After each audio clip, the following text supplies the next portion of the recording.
Welcome everyone to this episode. Through this way,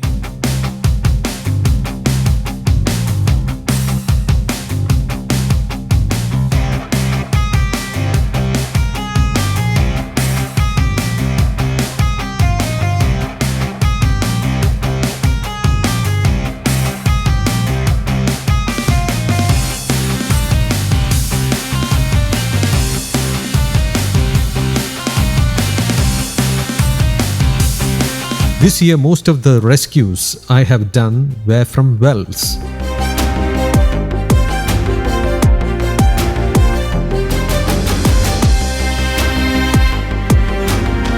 I'm using this pole fitted with a temporary hook to bring out the snake in the well.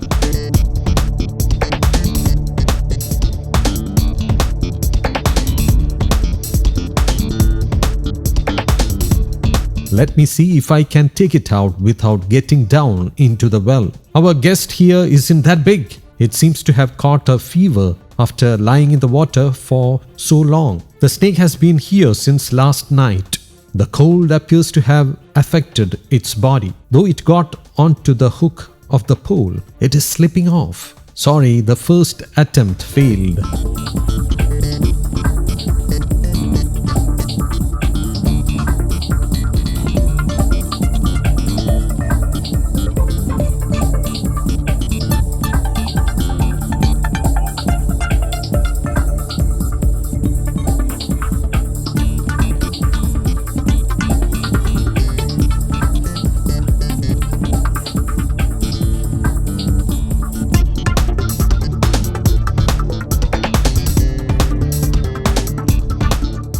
Finally, the snake is out. I'm glad I could rescue the snake without delay. It fell into the well only yesterday.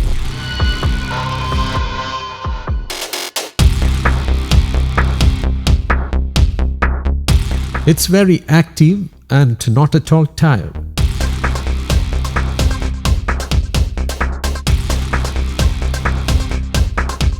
They said its stomach looked full, but there is nothing inside. Venomous snakes, whether it is a cobra, king cobra or viper, inflate their lungs to increase buoyancy and stay afloat on water.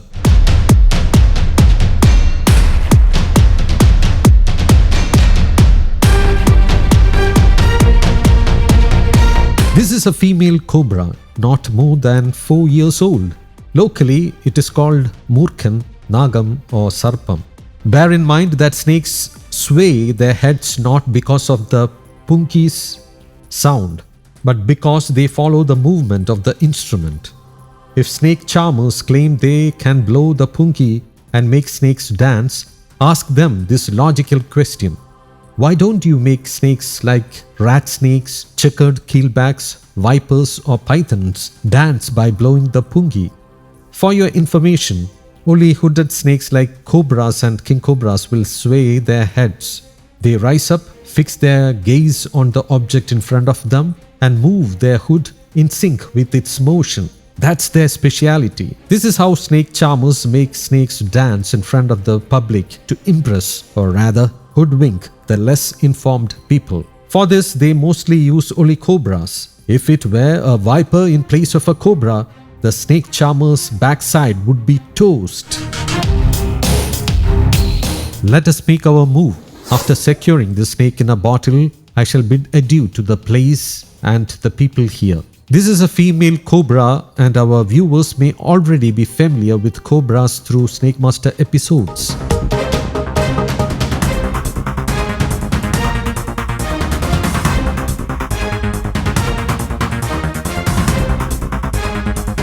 Please pass me the lid.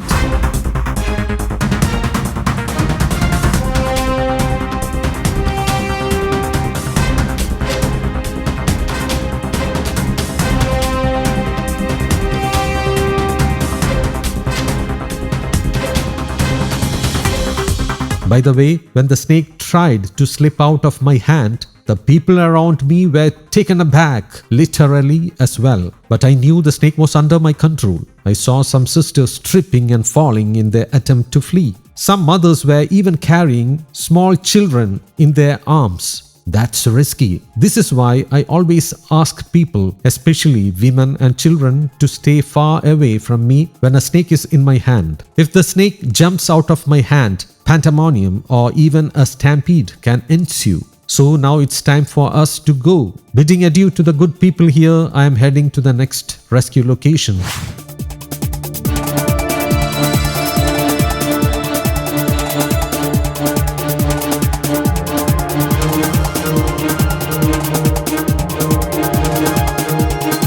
Is this the way that leads to that house?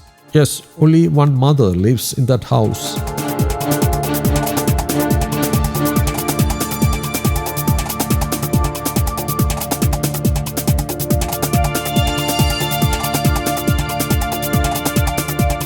I feel like we have entered a forest because there isn't a single light around in this desolate area. There is rubbish lying everywhere, and even though it is summer, all the plants here are still lush green. The place is dotted with wild jackfruit and mahogany trees. Only an elderly mother lives here, no one else. But when we arrived, we saw 2 or 3 men. I was informed about this situation by a sister who lives somewhere nearby. So let's see where our guest is staying. Let's go.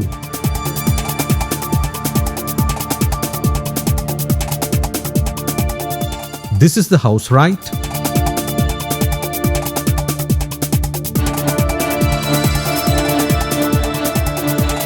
When I shone the torch into the well, I couldn't see the snake. But if we look carefully inside the well, we can see a small caved-in portion at the bottom. The well curb is also not strong. The water in this well is used for daily needs and is drawn with a bucket, so there might not be an issue with oxygen. Still, the well is quite deep. We don't know what exactly is at the bottom. We can only see the tip of a tail, and it appears to be the tail of a cobra. It's already late at night, so we are not wasting time. We are getting down into the well to rescue it.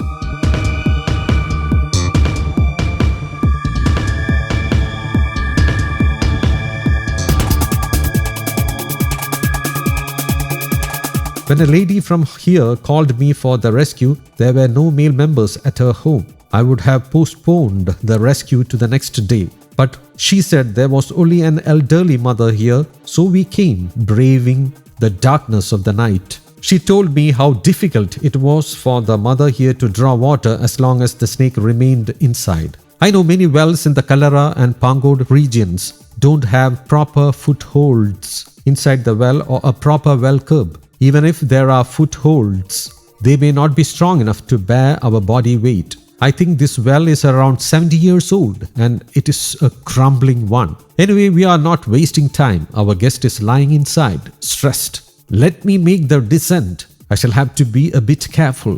Climbing up will be easier, I think.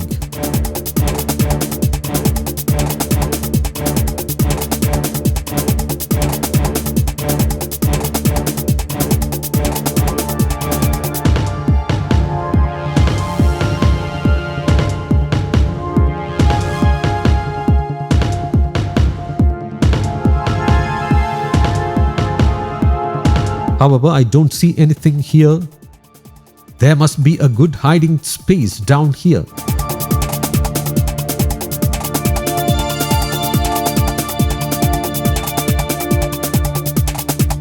After searching around for a bit, I finally spotted our snake guest. The camera can capture this.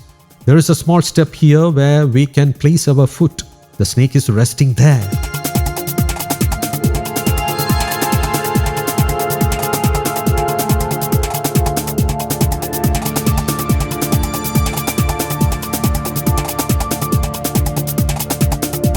Oh, it has fallen into the water. They told us it was a big snake, but actually it's not that big. It's a small one, probably around 3 years old, and it is a female. Many people are eagerly standing around the well, so let's make this quick.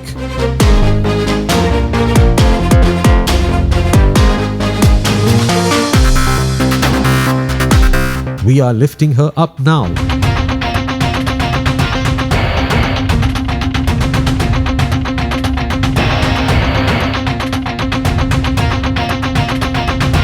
Look, we have got her. I'm bringing her up. Now I have to climb out myself.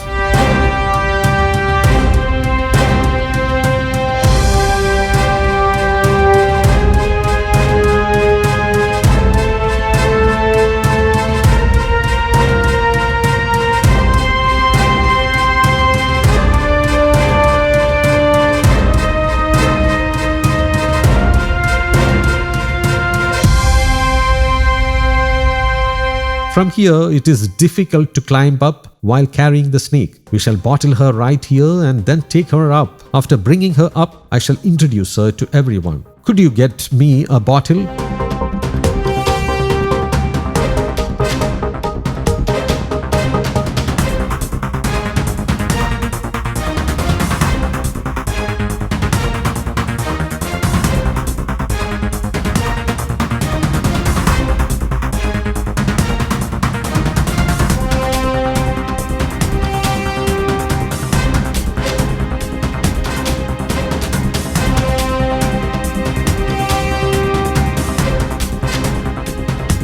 Now I am going to introduce her to you.